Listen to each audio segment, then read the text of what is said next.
नमस्ते, स्वागत है आपका इंडिया दिस वीक इन एपिसोड में और मैं हूं आपकी co-host Aamna Ansari. Hi, this is Khalid Beg, and welcome to yet another episode of India This Week. And we're joined yet again by India's most entertaining public intellectual. We did that, we had a poll, Amna and me basically were the two participants, and we said it's Abhijit only. He's the most entertaining. So it's now confirmed. Right. So, all right. We have this huge crisis in our neighboring island nation, a crisis which is gigantic, Himalayan, and not much is being spoken about it. As three of us speak right now, under lights, I'm stressing on lights because the entire country of Sri Lanka has a 13-hour power cut daily. Yes, 13-hour power cut. Not that just that, the power minister says we're going to switch off the street lights to save lights. Yes, that's his official statement. The country is officially run out of diesel. It's nowhere selling diesel. If you have a diesel car there, you can't run your car. Petrol too is now run out, and the cars you can see are having long queues. Sadly, even the topmost hospitals, even in the capital Colombo, are not doing some of the surgeries which include life-saving medicines. Sugar is costing 300. Rice 1 kg is costing 300, and you can clearly see it is sort of an apocalypse scenario where even students are not giving exams because printing papers are not getting printed.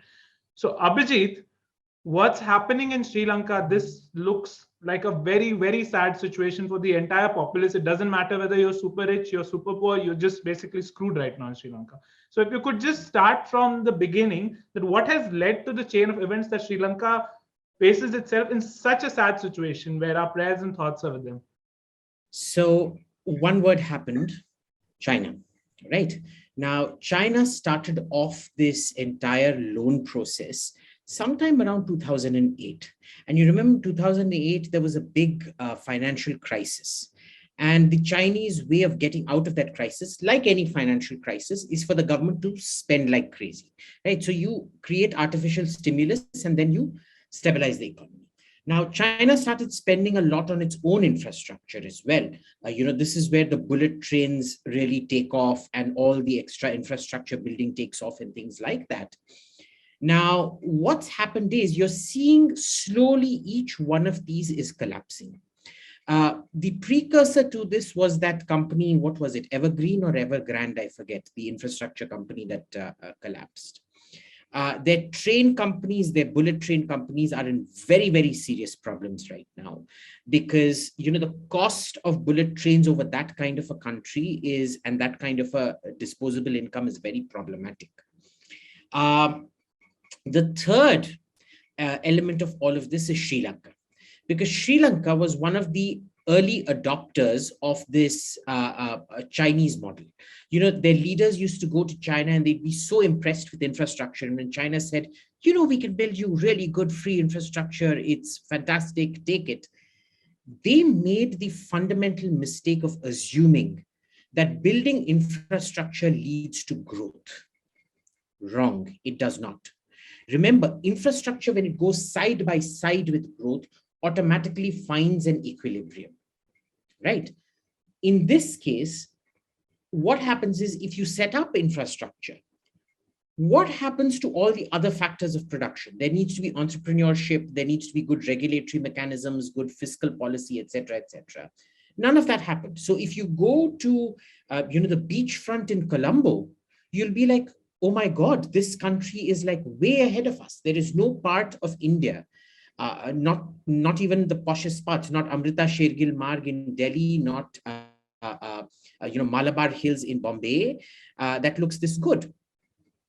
But they were building all this infrastructure up. They just didn't have the output coming out of it. Okay. And what essentially happened was it went over and over and over again into a debt trap.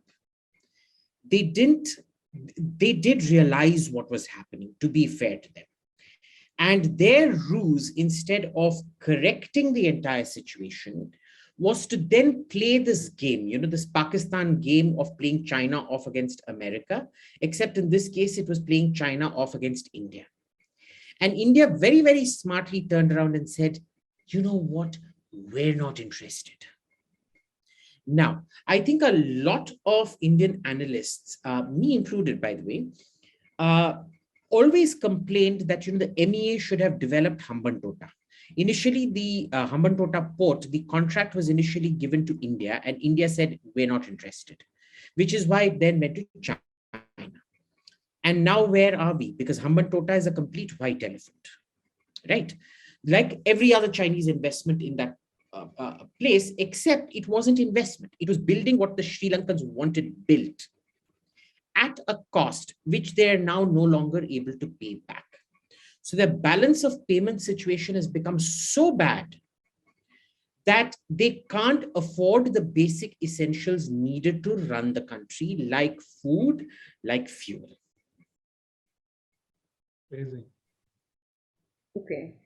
Abhijit, हम देख रहे हैं कि कुछ दिनों से वहाँ पे जो रूलिंग गवर्नमेंट है उसके अगेंस्ट प्रोटेस्ट चल रहा है, एंड सिचुएशन इतनी ख़राब है कि प्राइम मिनिस्टर के घर के बाहर भी वायलेंट प्रोटेस्ट हुए।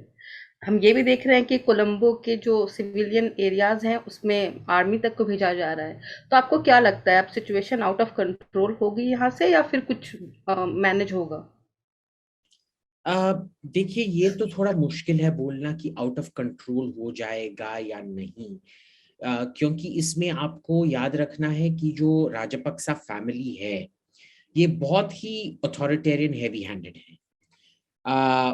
वो जरूरी था, एक समय में जरूरी था, यानी कि राजपक्सा के सिवाय और किसी को भी आई डोंट थिंक कोई भी ऐसे शख्स था जो एलटीटी को हरा सकता था। एट द सेम टाइम, क्या यही टैक्टिक आपको चाहिए जब आपका देश इतना बड़ा डेट ट्रैप में है? राइट? दूसरों के खिलाफ फौज इस्तेमाल करने का पॉलिटिकल कॉस्ट नहीं होता है, पर खुद के लोगों पे गोली चलाने का बहुत बड़ा कॉस्ट होता है। ठीक है ना? तो इसमें हमको देखना है, क्योंकि जो प्रोटेस्ट उनके घर के बाहर हुआ था वो ज्यादा बड़ा नहीं था। अगर आप देखेंगे वो मैक्सिमम 2000 लोग थे। ठीक है ना?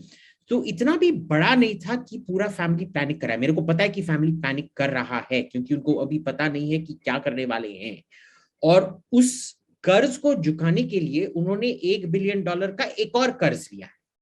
तो अगर आप जाएंगे पंजाब में क्या होता है कि एक सिस्टम होता है चक्राधारी कर्ज का, यानी कि आपका हमेशा ही कर्ज रहेगा और आप बार बार नया कर्ज लेते रहेंगे उस पुराने कर्ज को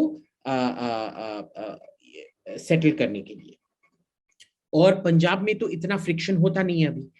एक जमाने में उधर काफी बड़ा टेररिस्ट प्रॉब्लम हुआ था, तो आप श्रीलंका में भी एक पैरेलल देख लीजिए कि इधर भी बहुत बड़ा एक टेररिज्म सेपरेटिस्ट मूवमेंट हुआ था, और उसके बाद ये सॉर्ट ऑफ एक किस्म से स्टेट चक्राधारी कर्ज का ये अब शुरू हो गया है। इसका कोई इक्विलिब्रियम तो निकलेगा, पर ये क्या इक्विलिब्रियम है? क्योंकि देखिए, पॉलिटिकल प्रोटेस्ट से आपका जो कर्ज का प्रॉब्लम है वो जाने वाला नहीं है।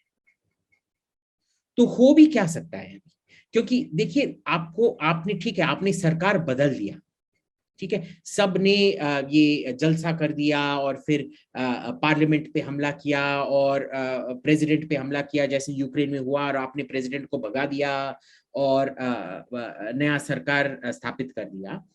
पर उसके बाद क्या होगा? आपके पास हाथ में कैसा पैसा आने वाला है? आप किस मुंह से जाके कहोगे भाई मेरे को पैसा दे दो? और चीन का जो कर्ज है वो कैसे आप निभाने वाले नहीं हो। चीन कैंसिल भी करने वाला नहीं है कर्ज। पर इसमें एक सिल्वर लाइनिंग देख लीजिए श्रीलंका के लिए भी और पूरी दुनिया के लिए भी, कि अब श्रीलंका को पता है कि what living beyond your means actually ends up costing you. तो अब से श्रीलंका बहुत ही ध्यान से चलेगा। दूसरी बात, जो भी बाकी देश हैं जिन्होंने चाइना के ये ओबोर या जो भी अभी नाम है, एक जमाने में ओबोर था, अब क्या है, BRI, belt and road initiative, कल पता नहीं क्या ये लोग ना नाम चेंज करते रहते हैं, तो कल इसका नाम टटपुंजिया मंजली भी हो सकता है। तो सो फॉर नाउ जो भी है ये इसमें जो सब शामिल हुए थे वो सब देख रहे हैं कि श्रीलंका में क्या हो रहा है, नंबर 1। चाइना इसके साथ कैसे डील करता है, नंबर 2, और तीसरा पाकिस्तान में क्या हो रहा है और उसके साथ चाइना कैसे बर्ताव करता है। सभी का आंख अभी चीन पे है, क्योंकि देखिए जब भी ऐसी चीजें होते थे वेस्टर्न लोन के द्वारा, वर्ल्ड बैंक या आईएमएफ इमीडिएटली आके कोई ना कोई ब्रिजिंग लोन देता था और इंसिस्ट करता था कि आप ये स्ट्रक्चरल जो इनएडिक्वेसीज हैं इनको आप फिक्स कीजिए। चाइना का यूनिक प्रोपोजिशन था कि भाई देख, ये गोरे लोग तेरे को हमेशा बोलते हैं कि भाई अगर मैं तेरे को पैसा दूंगा, तू इतना मोटा है, तू बस एटकिंस डाइट करके ही तू वजन कम करेगा।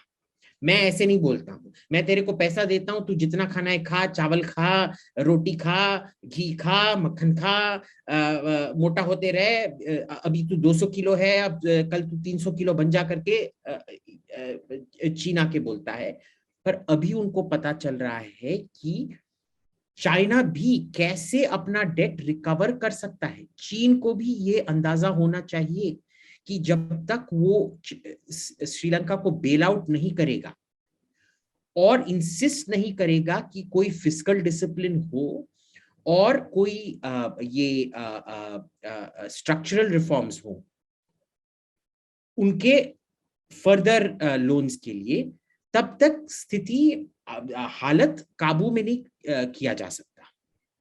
अब देख लीजिए इसमें चाइना का क्या प्रॉब्लम है। अगर चाइना ने बोला कि भाई तुम अपना घर को संभालो प्लीज, ये स्ट्रक्चरल रिफॉर्म्स करो और प्लीज ये फिस्कल रिस्पॉन्सिबिलिटी लो, तो चाइना का जो यूएसपी था, मैं वैसा कर्ज देने वाला हूं, नो कंडीशंस अटैच्ड कर्ज देने वाला हूं, वो मैं अब बचा नहीं हूं।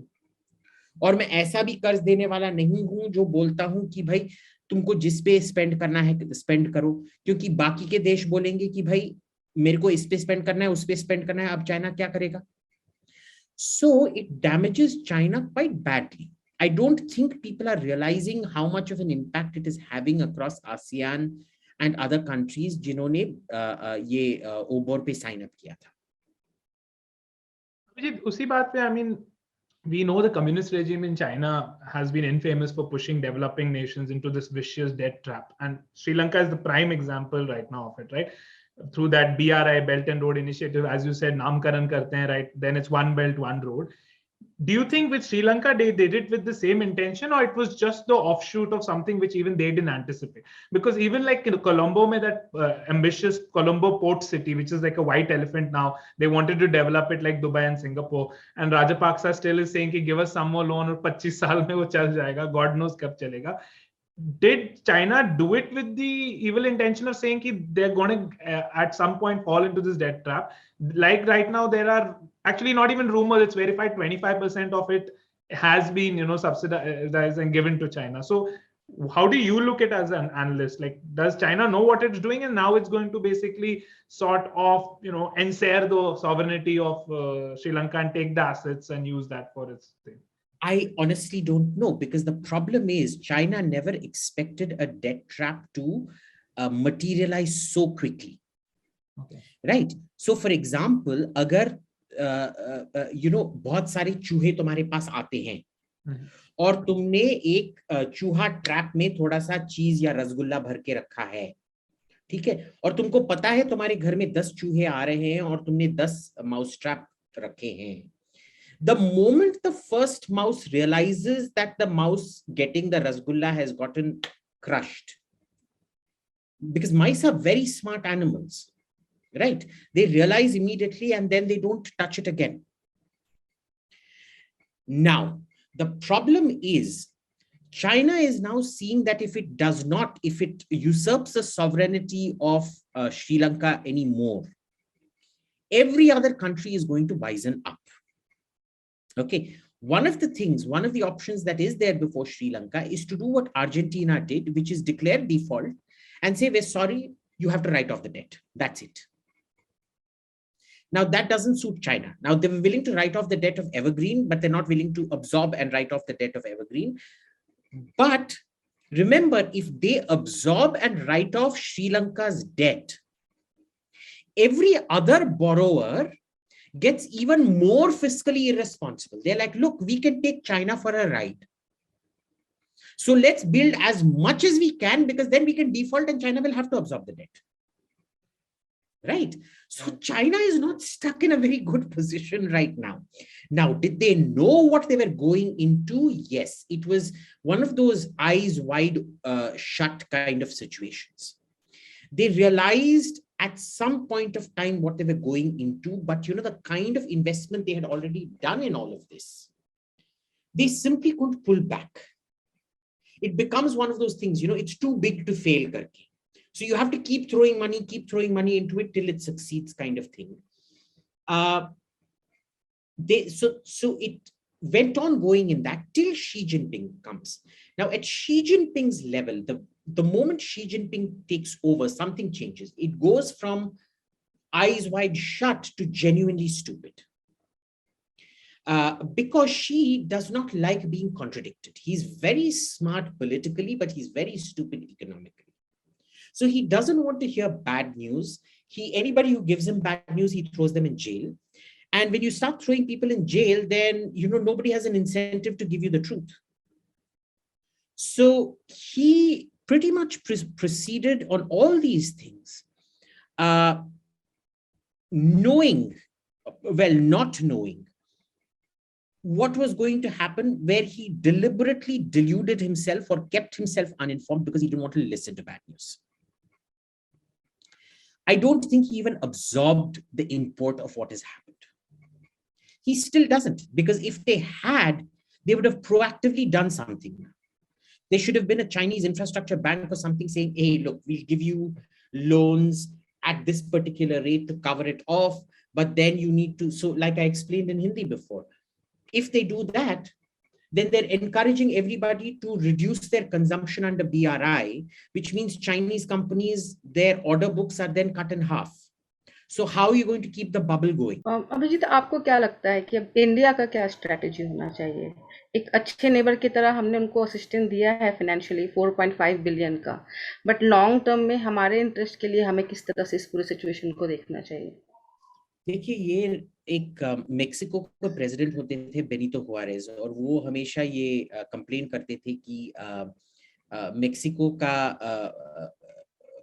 दुर्भाग्य था कि वो भगवान से इतनी दूर हैं और अमेरिका के इतने पास हैं। ठीक है ना? तो जब आपका पड़ोसी हमेशा इतना बड़ा देश होता है, आप हर चीज के लिए उसके मुंह पे थूकते रहते हैं। ठीक है ना? कि ठीक है, मैं भूख से मर रहा था, उसने मेरे को गोलगप्पा खाने के लिए दे दिया, पर उसने स्वच्छ इंटेंशन से मेरे को नहीं दिया, उसने मेरे को गोलगप्पा नहीं दिया, उसने मेरे मुंह पे थूक मारा, वो थूक के बजाय उसने गोलगप्पा का पानी मारा मेरे मुंह पे। So when you are that kind of a neighbor, when the power differential is so great, आपको हर चीज आपके नेबर पे ब्लेम करने के लिए होते रहता है। तो हमारा और श्रीलंका का जो रिश्ता है, हमेशा पति पत्नी का रिश्ता होते रहेगा, जो आधे टाइम बहुत अच्छा रहता है, बाकी टाइम पे एक दूसरे पे गरम तेल मारो, चपाती मारो, पूरा चावल लेके उसके मुंह पे उल्टा कर दो, या उसके सर पे दाल का कटोरी कर दो, केक मार दो उसके मुंह पे। This is nothing you can do. It's a bad marriage. Okay, unfortunately you're stuck in it. बच्चों के वजह से हमको शादी में ही रहना है kind of situation, right? In this case, the बच्चा is geography, unfortunately. So Sri Lanka appreciates what's happening, but never take gratitude for granted, because वो gratitude, comes with a time out. Remember, China, they were very grateful to China for giving them all these investments. What's come of that? तो अब वो हिंदुस्तान की बहुत सराहना कर रहे हैं। अभी 2-3 साल होने दीजिए, हमारे मुंह पे फिर से थूकना शुरू कर देंगे। But Abhijit, the way you say this, all this happening, of course, one feels for the ordinary civilians there, but this puts China in a lot of problem, and in a way, this is a big blessing in disguise for India, right? I mean, China is now stuck with the problem in Sri Lanka. India stayed away and had a very realistic thing. So, and the whole world's looking at what the hell are we going to do with Chinese loans now, right? So, well, exactly right. I think India, America, everybody's quite happy with the situation. as much as we all empathize with the average Sri Lankan on the street, there is definitely a lot of schadenfreude going on कि भाई अब मजा आ रहा है, भुगतो, और ये सबके लिए एक सबक है. Right. On that interesting note, we will take Abhijit's leave, and thank you for joining us for yet another episode of India This Week. Please do like, share, and subscribe, and have a great day. Have a great weekend. Thank you. Thanks, guys. See ya. Bye.